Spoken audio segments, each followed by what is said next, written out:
Assalamualaikum warahmatullahi wabarakatuh, selamat kembali lagi di channel Seblak Pol. Untuk kesempatan ini, kita akan memberikan judul yang akan saya bahas, yaitu 6 cara sukses berbisnis Rasulullah Shallallahu Alaihi Wasallam. Sebelum kita mulai, subscribe channel ininya, agar selalu update hanya untuk kamu. Baru mulai merintis bisnis. Simak cara menjadi pengusaha sukses Rasulullah Shallallahu Alaihi Wasallam.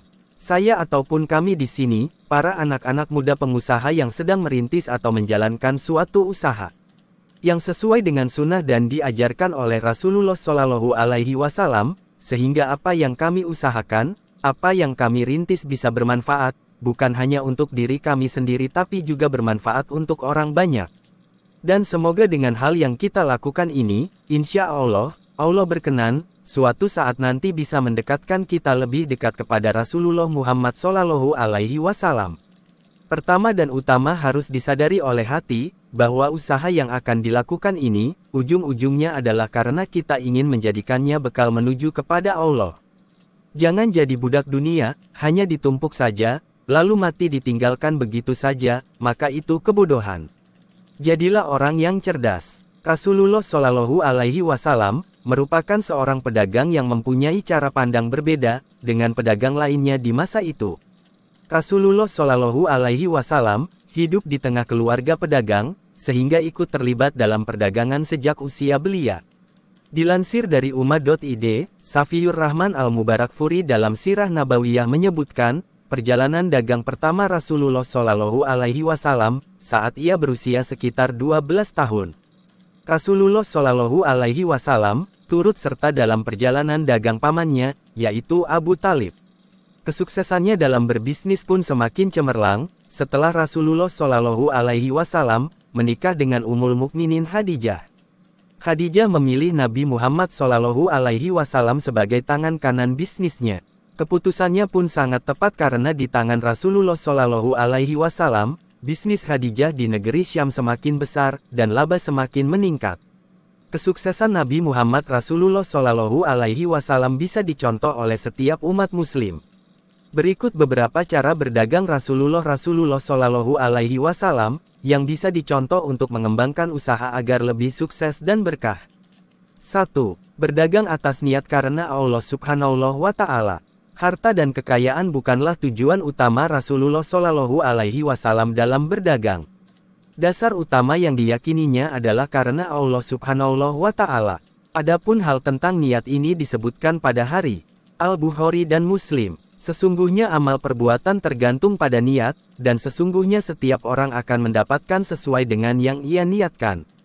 Barang siapa yang berhijrah karena Allah Subhanahu wa Ta'ala dan Rasul-Nya, maka ia akan mendapat pahala hijrah menuju Allah Subhanahu wa Ta'ala dan Rasul-Nya.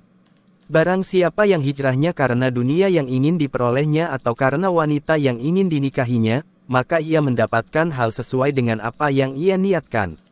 2. Bersikap jujur dan amanah. Rasulullah Shallallahu Alaihi Wasallam dikenal sangat jujur ketika berdagang. Rasulullah Shallallahu Alaihi Wasallam tidak pernah mengurangi takaran timbangan, mengatakan apa adanya mengenai kondisi barang yang dijual. Bahkan tidak jarang Rasulullah Shallallahu Alaihi Wasallam melebihkan timbangan untuk menyenangkan konsumennya. Sikap jujur dalam berdagang disebut juga di dalam ayat Al-Quran. Salah satunya di dalam surat Ar-Rahman ayat 9, dan tegakkanlah keseimbangan itu dengan adil dan janganlah kamu mengurangi keseimbangan itu. Maka karenanya tegakkanlah keseimbangan itu dalam segala bentuknya, termasuk kepada dirimu atau keluargamu, dengan adil sehingga menguntungkan semua pihak, dan janganlah kamu mengurangi keseimbangan itu dengan cara dan bentuk apapun. 3. Jangan berjanji yang berlebihan. Banyak pedagang yang memberikan janji berlebihan untuk menarik konsumen. Misalnya seperti, barang ini tidak akan rusak hingga bertahun-tahun, dan pengerjaannya akan selesai dalam waktu 2 minggu. Kalimat-kalimat tersebut sebaiknya tidak diucapkan karena tidak ada yang tahu kehendak Allah Subhanahu wa Ta'ala, dan semua bisa berubah atas kehendak Allah Subhanahu wa Ta'ala. Bersumpah, apalagi sumpah palsu, adalah hal yang dibenci Allah Subhanahu wa Ta'ala. Diriwayatkan dari Abu Hurairah, Rasulullah Shallallahu Alaihi Wasallam bersabda, sumpah itu tidak melariskan barang dagangan, akan tetapi menghapus keberkahan. Perbuatan pedagang semacam ini termasuk dosa besar, bukan sekedar dosa kecil karena terdapat ancaman khusus di akhirat. Nabi Shallallahu Alaihi Wasallam bersabda, ada 3 jenis orang yang Allah Ta'ala tidak akan melihat mereka pada hari kiamat dan tidak mensucikan mereka dan bagi mereka disediakan siksa yang pedih. Lalu Nabi Shallallahu Alaihi Wasallam sebutkan salah satunya, yaitu dan seseorang yang masih menjual dagangannya setelah salat Asyar 1, lalu dia bersumpah, demi Allah, zat yang tidak ada sesembahan yang berhak disembah selain dia, sungguh tadi barang daganganku sudah laku dengan harga sekian. Akhirnya pembeli pun percaya. Kemudian beliau Shallallahu Alaihi Wasallam membaca ayat ini, yang artinya, sesungguhnya orang-orang yang menukar janjinya dengan Allah dan sumpah-sumpah mereka dengan harga yang sedikit, yaitu dunia, pan. Qs. Ali Imran 377. Hari. Bukhari nomor 2358 dan Muslim no. 108. 4. Mengambil keuntungan dengan wajar.